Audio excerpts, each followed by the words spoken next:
Tamim al-Dari, who had embraced Islam, he used to be a Christian, embraced Islam, an Arab. He got up and he said, we were in a ship and a huge storm hit us. And we were lost until our ship reached an island. We entered the island. He says, a beast came to us on this island. It had so much hair on it that we could not tell the front from its back. Which was its head, which was its tail. We don't know. And we said, Waylaki ma anti. Woe to you, what are you? Never seen a creature like you before. And she spoke. The beast said, Ana al-Jassasa. They said, Wama al-Jassasa? What is this al-Jassasa? And then the beast said, Ayyuha al-Qawm, people. Intaliqu ila hadha al-rajul fi ad-Dayr.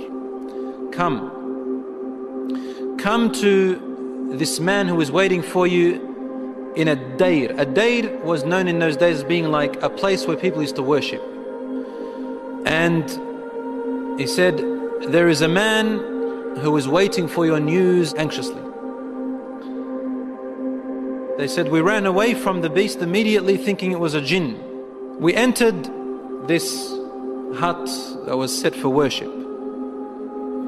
And suddenly we saw in front of us a person, a man who was the biggest in build that we have yet to have seen. His arms were wrapped to his neck with chains like this. And his head and arms were also chained together to his knees, to his legs, like this. So he can just look up. And he's chained up really well, couldn't move. We said, what are you? And he said, you are able to hurt me because I'm chained up. So it's my right to ask, who are you first? They said, very well. We are people from the Arabs. We set sail in our ship and a storm hit us until we became lost and landed on this island.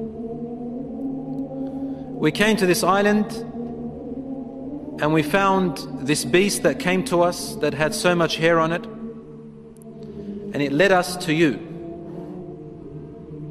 They said, we got afraid of this man and we didn't feel safe around him.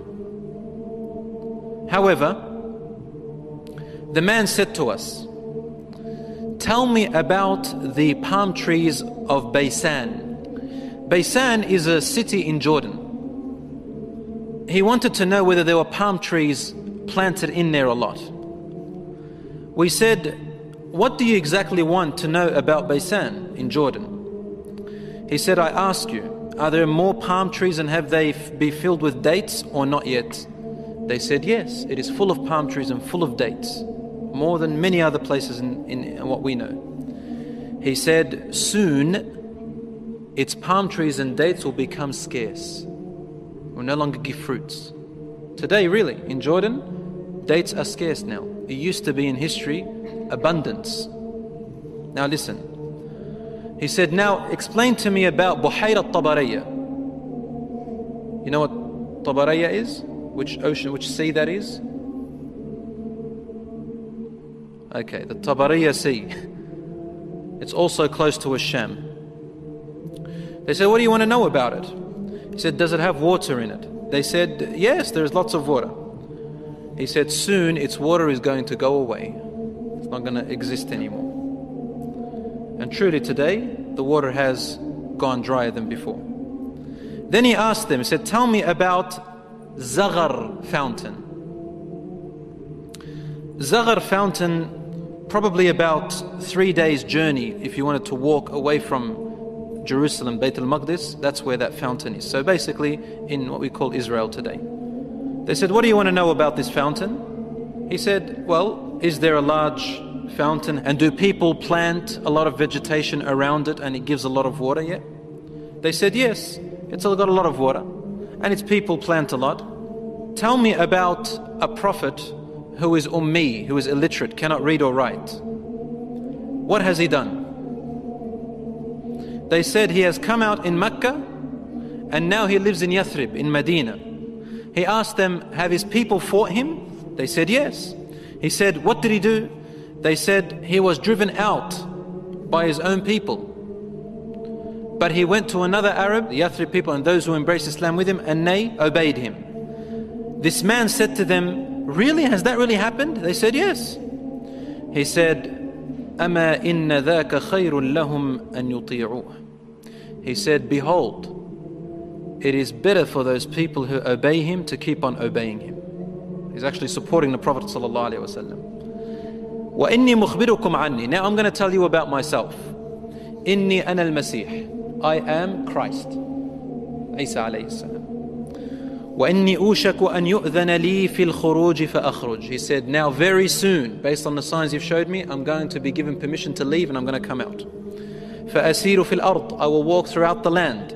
فَلَا أَدَعْ قَرْيَةً إِلَّا هَبَطْتُهَا فِي 40 لَيْلَةً. He said, there wouldn't be a village or a city or a place on earth except that I would have reached it, all in 40 days. The whole world in 40 days. غَيْرَ مَكَّةَ وَطِيبَةَ. All except two places, Mecca and Tiba, Medina. فَهُمَا مُحَرَّمَتَانِ عَلَيَّ كِلْتَاهُمَا. He said, they are both forbidden for me to enter. Now when we say he enters, it means he conquers, takes over. He owns it.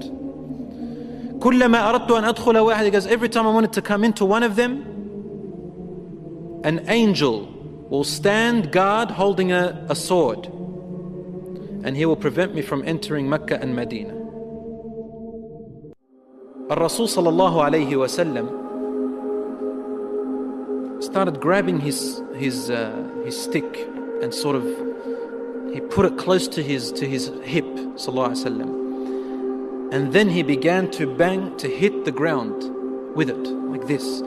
But he was sort of tense, sallallahu alayhi wa sallam. Something very important. He was really tense about it, and he hit the floor and he said, "Ala hadhihi tiba." Behold, everyone, this is Tiba. Meaning he's pointing, this is Medina. He's in Medina, he's saying, this is Tiba, which you are in right now.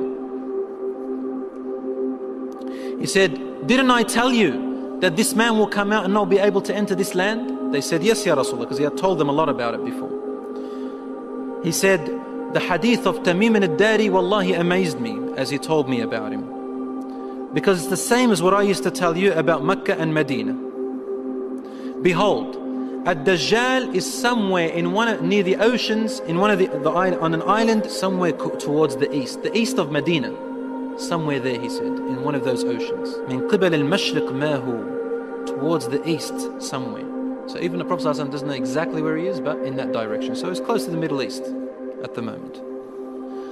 So Allahu A'lam, Dajjal will first arise in Asham, in the Middle East area, which gives a lot of sense that the Jews will be the first to follow him because they are waiting for their Messiah to come. They don't believe that Isa alayhi salam was it, and they don't want to accept Muhammad sallallahu alayhi wasallam. So they'll be the first to follow Dajjal. They say he is the real Isa. As for the Christians, they believe in the coming of Isa alayhi salam. Because they've mixed up their scriptures, they will think that this is the man. And because he will say, I am Isa, they will ask for him alayhi salam. They will ask for miracles, and he will do these miracles. Some of them won't be convinced. See, afterwards he'll say that I am God. Ana ilahukum. And then they'll say, what proof do you have? He said, only God can raise the dead. He said, okay, what if I raise your parents from the dead? They said, yes, we'll believe you're God. So he will be able to get the jinns, the shayateen, to work for him, and he will raise them to become, to look like their parents, and they will speak to them. And so the people, non-Muslim people and the weak Muslims will follow him.